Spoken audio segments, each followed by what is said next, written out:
Hey, hop les petits feux follets, j'espère que vous allez bien. Moi, pour ma part, je vais très bien et je voulais vous souhaiter, avant de commencer cette vidéo qui clôturera la fin de cette semaine de l'horreur, qui, je l'espère de tout cœur, vous aura plu, je voulais vous souhaiter à tous et à toutes de joyeuses fêtes de Pâques, malgré le fait qu'on soit en confinement toujours, et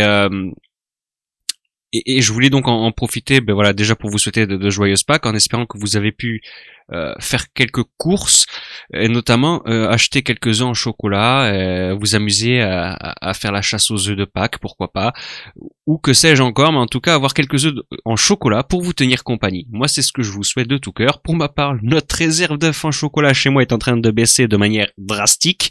C'est assez surprenant d'ailleurs.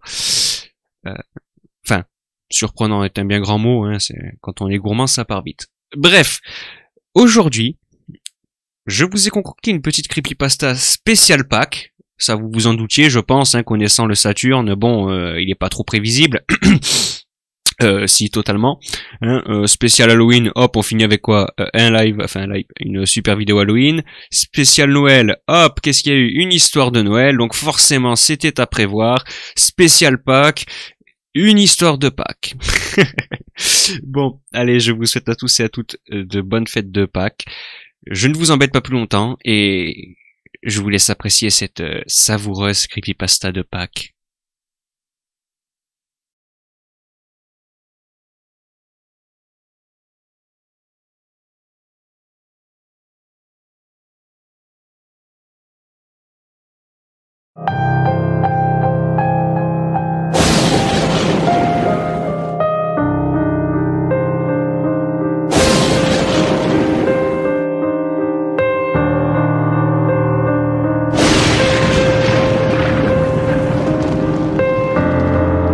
Vous avez toutes et tous très probablement déjà entendu parler du Bunnyman. Mais ce n'est pas de lui dont il va être question. Non. Aujourd'hui, je vais vous parler d'un autre être, un autre lapin maléfique. Ce n'est pas un démon, c'est bien une créature. Une créature pelucheuse et pourtant terriblement effrayante. Il mesure dans les 2,30 m de haut. Ce qui fait quand même un sacré humanoïde lapin, vous ne trouvez pas? Il a de longues griffes, des crocs acérés, et de grands yeux jaunes, perçants, et de grands yeux tout noirs comme certains insectes ou des démons dans les films, pour vous situer le contexte. Il s'agit d'un challenge, le Easter Bunny Challenge, mais pas la version ridicule que l'on peut voir comme les Momo Challenge et j'en passe, tout ce genre de trucs assez fake et assez prévisibles sur internet. Non, là le rituel est bien différent. Pour participer à cette partie, et déjà je vais vous dire sur quoi vous vous engagez à faire la plus grande partie de cache-cache et de chasse au trésor de votre vie, les deux en un, avec un jeu de survie à la clé. C'est pas mal, non? Bien, vous voulez toujours essayer? Très bien. Les ingrédients à réunir sont relativement simples. Quant aux horaires, pour faire ce rituel, il faut le faire à partir de minuit. Minuit, pourquoi il faut toujours que ce soit cette heure-là pour les rituels? Enfin. Donc, à minuit, vous êtes prêts. Vous avez réuni vos ingrédients, à savoir des œufs en chocolat et une cloche. Une petite cloche fera l'affaire. Vous allez vous mettre devant votre porte d'entrée, sortir et secouer 3 fois la cloche. Ensuite, vous allez fermer la porte et cacher des œufs de manière totalement aléatoire. Puis, vous allez partir vous cacher et ne pas bouger. Si vous avez des animaux domestiques, outre le fait de devoir les dégager du jeu pour leur sécurité par rapport au chocolat, il se pourrait qu'ils réagissent étrangement, qu'ils ressentent la présence de la créature. Si vous n'avez pas d'animaux, vous ressentirez très rapidement sa présence, même si vous ne l'avez pas trouvé. Un peu comme pour un lieu hanté. Votre maison ou appartement, d'habitude si tranquille et si agréable, vous semblera avoir une atmosphère lourde, pesante, et un silence assourdissant. Seul résonnera les quelques bruits. Les bruits de pas de la créature et les œufs qu'elle ramasse. Comment savoir quand c'est votre tour de jouer? Eh bien, déjà, avez-vous survécu? Oui. Je pense que vous avez survécu puisque la créature ne vous a pas trouvé. Elle a donc ramassé tous les œufs en chocolat. ou presque. Sortez de votre cachette au bout de 10 minutes. Ramassez les œufs exactement là où vous les aviez posés et comptez-les. Vous allez voir qu'il en manque. Pas de souci. Ça veut dire que la créature est bien là et qu'elle est cachée. Vous allez cependant remarquer qu'il y a des œufs en chocolat qui n'étaient pas posés au départ. C'est ceux de la créature. Votre but à vous, c'est de les ramasser le plus discrètement et le plus rapidement possible. La créature est partie se cacher quelques instants pour vous laisser le temps de vous déplacer, mais elle va se remettre à votre poursuite assez rapidement et vous ne voulez pas qu'elle vous attrape. La partie va se dérouler comme suit. Au fur et à mesure, quand votre tour est terminé, vous redisséminez quelques œufs en chocolat que vous avez ramassés et vous repartez vous cacher. N'oubliez pas de changer régulièrement de cachette, car la créature est très adaptative à son environnement. Elle finira par mettre en place des stratagèmes afin de vous piéger. Et de toute façon, vous avez commencé une partie de cache-cache et de chasse au trésor, dont le but est de survivre et de collecter le plus de chocolat. Non? Bien.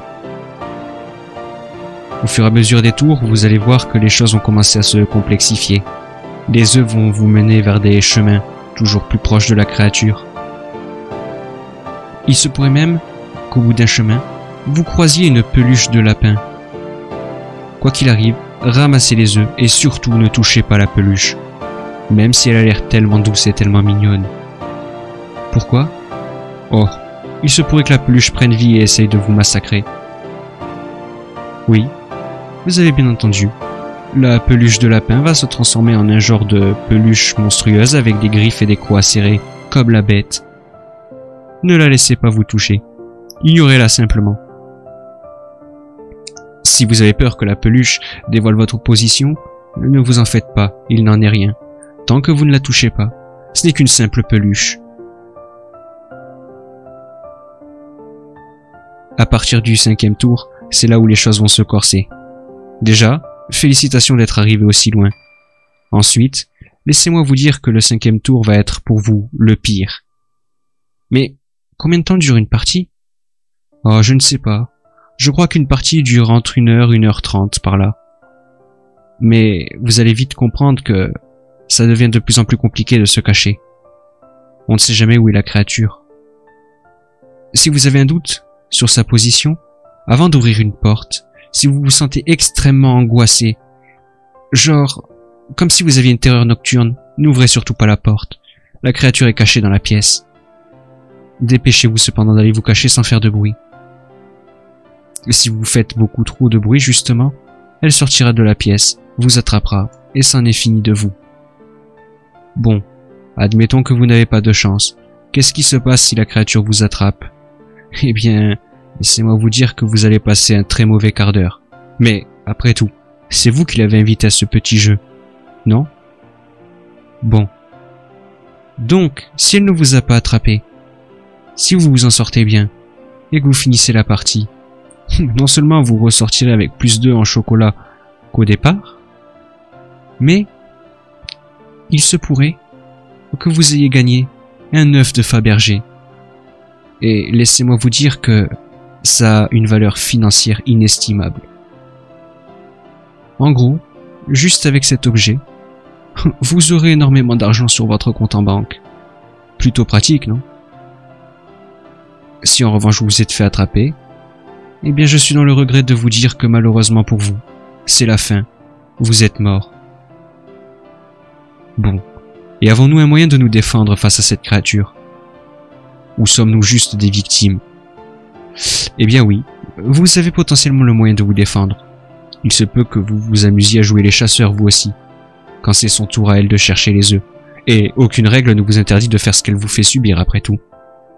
C'est vrai, elle cache les œufs, elle va se cacher, attend quelques instants, comme une partie de cache-cache, et vient vous chercher.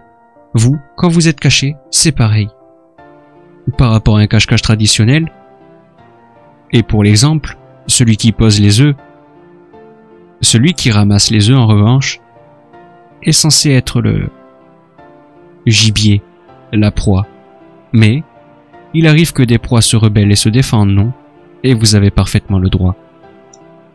Sa peau n'est pas si épaisse que ça, seulement sa fourrure. Ce lapin est reconnaissable entre mille, de grands yeux noirs, un pelage beige marron, presque couleur caramel, 1,30 m, voire 2 mètres avec les oreilles. Donc, un couteau de cuisine peut largement faire l'affaire, une hachette, ou si vous avez des armes à feu, pourquoi pas. Cependant, vous risquez d'alerter la police. En parlant d'elle, si vous vous êtes fait massacrer, que ce soit par les peluches ou par la créature, la police ne trouvera aucune empreinte, rien. Juste un bazar sans nom d'œuf en chocolat. Peut-être une petite peluche de lapin à vos côtés qui ne s'animera pas même s'il la touche, puisque la partie sera terminée. On ne retrouvera jamais le tueur. La police classera ça dans les affaires de bêtes sauvages féroces. Elle cherchera dans les eaux, les forêts, et j'en passe, pour ne rien trouver et abandonner. Voilà comment on joue réellement au Easter Bunny Challenge. Êtes-vous prêt à relever le défi ?